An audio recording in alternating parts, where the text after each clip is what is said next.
Today I want to talk about the next Pokemon gimmick for Generation 10. We've got some leaks indicating that the next Pokemon game is going to take place in Southeast Asia. It's going to be inspired by Indonesia and some other nations. This game is slated for, 2026. It seems like we're probably going to learn about this game in a couple months, just on Pokemon Day in February. But in this leak, it seems like where Game Freak is headed, it seems like they're going to be taking this idea of an open world Pokemon game and expanding it, right, with procedural generation. As far as I understand, the idea here is infinity. The idea is that the Pokemon Company, and really Game Freak, wants to push or create a Pokemon game that seemingly has unlimited potential, right? Every time you go to a region, every time you go to a route, right? This is how I'm imagining it. Every time you go to a route, there is a not infinite, but seemingly infinite amount of possibilities for what could show up on that route, right? And if you extrapolate that across the entire region, across the entire Pokemon game, I think the idea that I have in my mind is that the player character, me, I'm going to be able to have a truly unique Pokemon experience separate from anyone else who's playing, right? The region is the same, the amount of new Pokemon are the same, but how I encounter those Pokemon and how I use those Pokemon once I capture them, that is up to me, right? It's this Generation 10 game from the leaks seems to promise a video game experience that gives the player agency again, right? And so when we're talking about the Pokemon gimmick, because I found a candidate for what this Pokemon gimmick could be. This is not from the leaks, but I got an idea, and I think it matches what is in the leaks.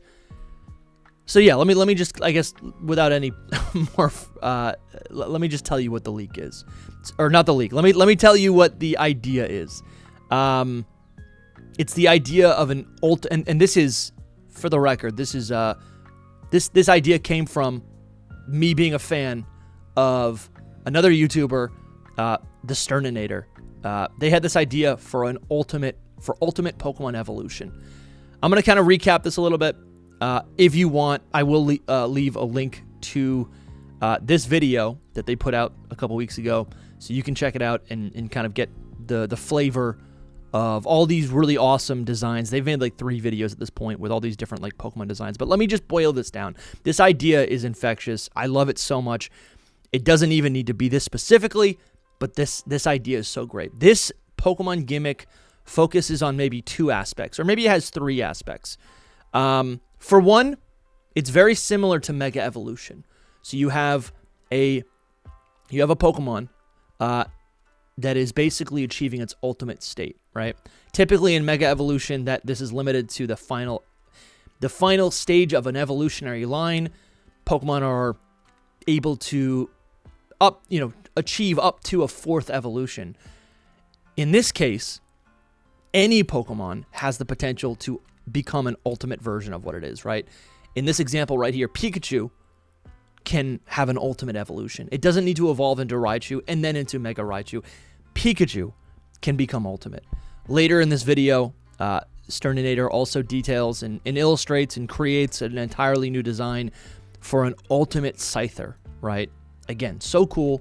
I think maybe this even illustrates the idea even further that Scyther has potential in itself, even though it evolves, like because it evolves into Scizor, we'll never see a Mega Scyther, but we could see an ultimate Scyther. And I guess just to root this, what I'm trying to say, why this is so exciting, is because it allows players to use any Pokemon that they want to use, right?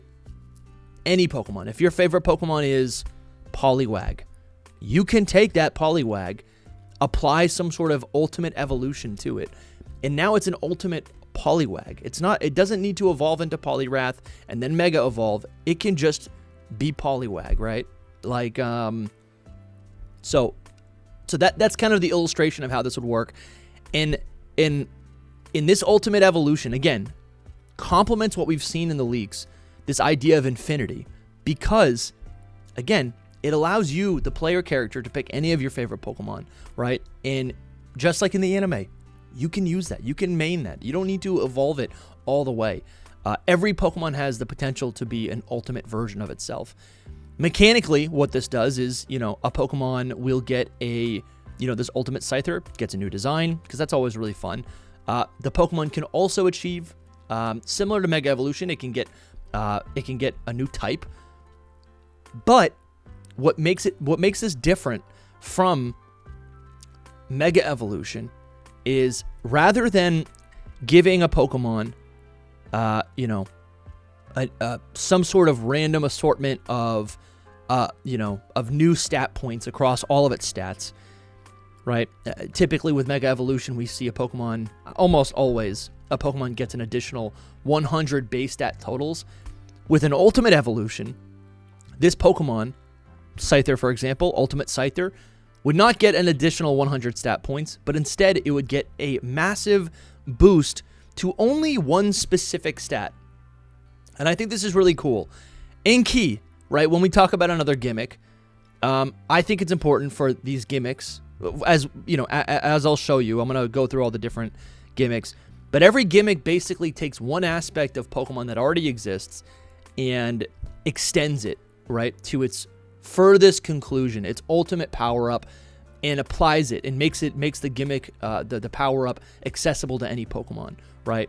Originally with Mega Evolution, only certain Pokemon could achieve Mega Evolution, and that was kind of a fault for Megas. And then every gimmick we've seen afterwards, Z-moves, G-Max, or I guess Dynamax more accurately, and even Terastallization, any Pokemon can access those power-ups, but only certain Pokemon will then get a form change, essentially, like a new design. And Ultimate Evolution is in line with this. So let's break it down. Mega Evolution, it's taking the idea of evolution and going a little bit further, right? And maybe that almost makes sense why that is very specific. And also, just as another point that I wanted to bring up, Legend ZA really did open my eyes, to the possibility of a Pokemon game, or it for the first time. I think a lot of people enjoyed ZA. I heard a lot of people say ZA, those battles, actually made the player feel like they were in an anime, and I think that is really telling. I think Legend ZA made Pokemon battles a lot of fun, campaign battles, not post-game ranked battles or VGC battles, but the battles you do in the game, within a Pokemon game, within the campaign. To me, I don't think have been very fun for a very long time. They just haven't been challenging. They've been kind of stale. And most of the feedback that I've received in my comments and in a lot of the live shows that I've done with my audience members on my podcast, overwhelmingly what I've heard is that people actually are having fun with battles again. And it's also allowed people to use Pokemon that are not fully evolved. So, but bringing it back to this, Mega Evolution was so great because it took the idea of evolution and said, what if that could go even further? Very, very easy, right? You get a fourth evolution. You get a Pokemon that can no longer evolve again. So that makes sense. It makes sense. It's cool. And in ZA, they kind of retcon that by adding the plus moves. So now, even though a Pokemon couldn't Mega Evolve, it could kind of, the plus moves are basically Z moves, if we're being honest with each other. Then you have the Z moves, right? And the Z moves are very obviously, you take a Pokemon move. What is the ultimate version of a Pokemon move? It is a Z move. Easy. Gigantamax. This is a little bit different. Gigantamax has, I guess every Pokemon can Dynamax. And I would say Dynamax really is just, it's kind of a fusion, right? Dynamax is the Pokemon gets big. It gets a lot of additional HP, so it can't be taken down. But then also these Dynamax Pokemon, what is the next thing? The Dynamax Pokemon also get, their moves also get a power-up. So Dynamax is kind of a fusion of Megas. It's kind of a fusion of Z moves. Not quite, but it's kind of in that gray area. I would say Gigantamax and Dynamax, I guess I'm thinking about this right now. I think Dynamax and Gigantamax, it really is kind of a fusion of a different attributes of Pokemon battles. But the gimmick is the Pokemon gets big, so it becomes more bulky. It becomes a boss, right? And so what that is higher HP and some super special moves. And then you have terrestrialization, which is, you're taking the Pokemon's type and you're saying, what if any Pokemon could become any type? And that is fun. That's flashy and that's fun, right?